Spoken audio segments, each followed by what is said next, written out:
Almost 22 and a half years later, I still remember my first race ever. It was a small cross-country race against the town of Watertown outside of Boston, Massachusetts. And what I remember about it was that I treated it like any other normal run, even though I was trying to run faster. And that led me, before the race, to not be nervous at all. I had no anxiety because I had no idea what I was about to get into.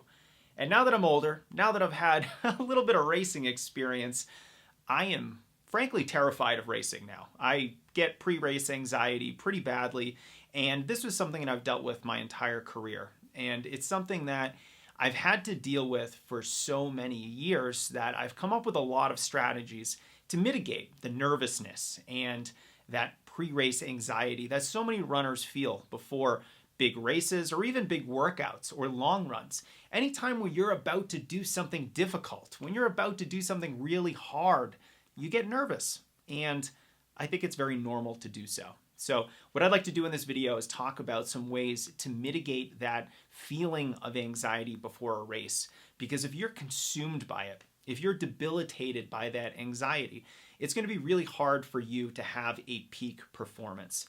And for those runners who are constantly feeling this very substantial feeling of nervousness before races or workouts, just like I used to, it can be really challenging and it will seriously hamper your potential as an athlete. We don't want that. So let's dive in. Okay, so first we've got to recognize that being nervous is normal. Not just normal, but actually something that you want. You want to have pre-race anxiety to a certain point. Because if you don't have any anxiety, any stress, any nervousness, then your body isn't going to be up enough. You are not really primed for a peak performance, for doing something very challenging. Because when you are nervous, when you recognize that you're about to go do something hard, that you're about to go do something really difficult, then you produce a lot of adrenaline that you can then use for fuel. This is almost like priming your body for a difficult task ahead of you. If you didn't do any of that priming, sure, you wouldn't be nervous, but you also wouldn't be in a position to do that very difficult physical task that we like to call racing. So let's recognize that getting really anxious before races is fairly normal. And not only is it normal, it's a good thing. It is something that is going to help propel your performances forward. Because if you weren't that nervous, if you didn't have that anxiety, you would be too chill. You'd be too calm. You'd just be not in the right mental space. You need to get up. You need to get the adrenaline flowing because that will propel you to an amazing race. Another way that can be really helpful to battle pre-race anxiety is to make sure that you're not thinking about the race too much or too early. Actually, I've had a client recently who, getting ready for a half marathon, she wanted to talk about her pacing strategy and her race strategy. And I had to put the brakes on that conversation because the race is more than 7 weeks away.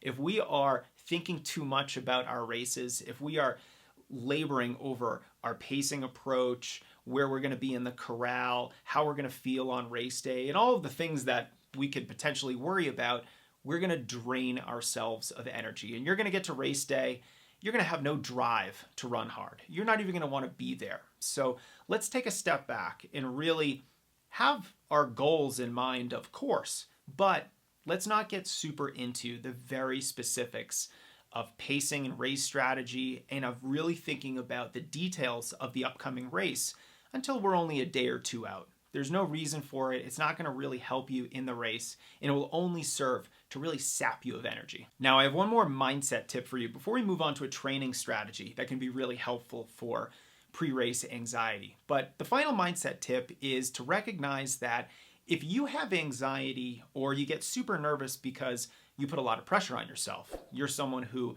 has high standards, you want to hit that big PR, if you have these kinds of performance goals, and they tend to make you a little nervous, which, again, this is a very good thing. Your big goals should make you a little nervous.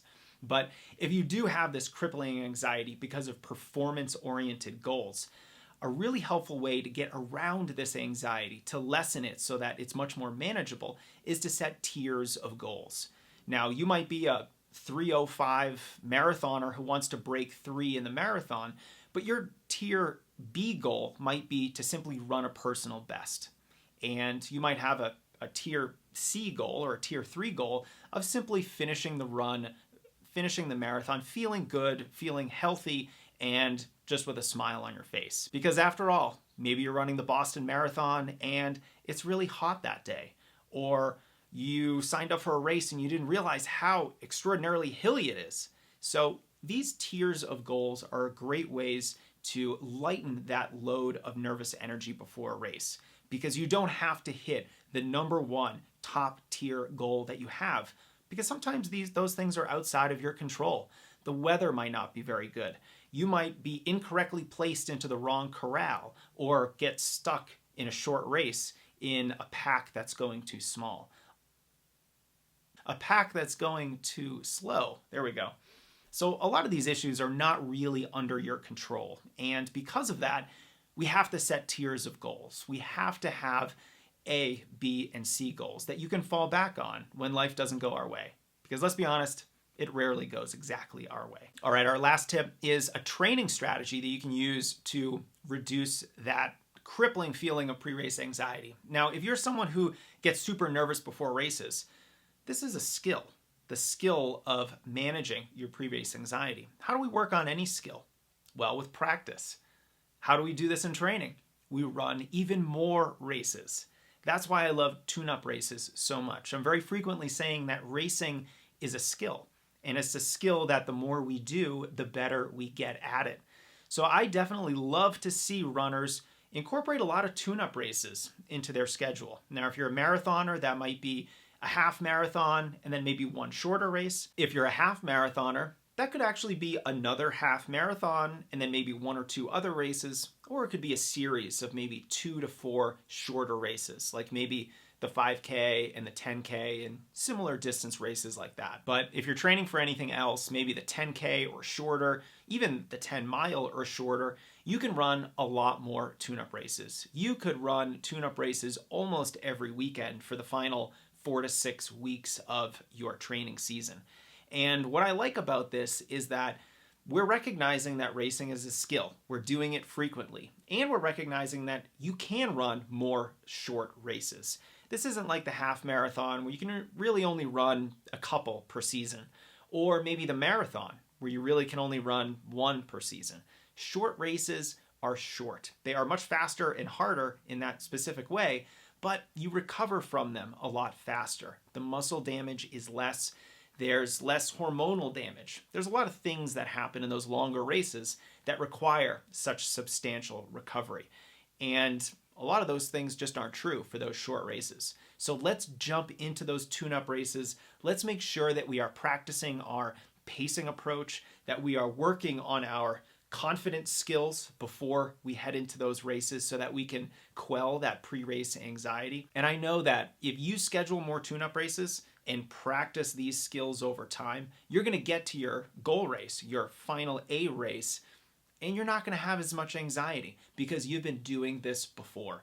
And I have very strong memories of this approach when I was a college athlete. And I think it was because of performance goals that I had that were aggressive. I always wanted to be running PRs, that I put a lot of pressure on myself to run fast and to always be improving. So I got really nervous before most of my races. And I actually really liked the college racing schedule. It was, pretty much every week during the season, especially in track, a little bit less for cross country. But this allowed me to practice the whole race day protocol and really get into that protocol so that by the time, the final, the conference championships, the New England meet, whatever was my final race of the season, I had been running a bunch of races. I was practicing being confident before the race. I was practicing working on some of these pre-race anxiety strategies that we've been talking about today. And it really did work. By the time the end of the season came around, I was just feeling so much better about myself mentally, and I was able to really channel that into my own racing. But the interesting thing is that this is a skill that atrophies. Every season, I had to relearn it. So this is not something that if you do it once, you're done. This is something you have to work on very, very frequently, because if you want to be that mentally tough runner, be that person who can manage their pre-race anxiety, someone who can act confidently, this is something that you have to do on the regular, and that requires regular training, regular racing, and regular work on this mental skill. Great news, guys. I have exciting news about our new Mindset Mastery program that we released last year. We have added a ton of new material, and it can be yours at no extra charge. We're not changing the price of Mindset Mastery. We have added ultra marathon training plans for the 50K, 50 mile, and 100 mile distances. I've added a new video about how to use humor in your running to lighten the cognitive load of training. I've also included 2 new worksheets. Number 1, how to set non-outcome types of goals, and also a new worksheet on how to practice suffering, how to check my notes over there. So if you want to learn these valuable mental skills, check out Mindset Mastery. This is a video course that shows you how to harness the power of performance psychology to improve your running.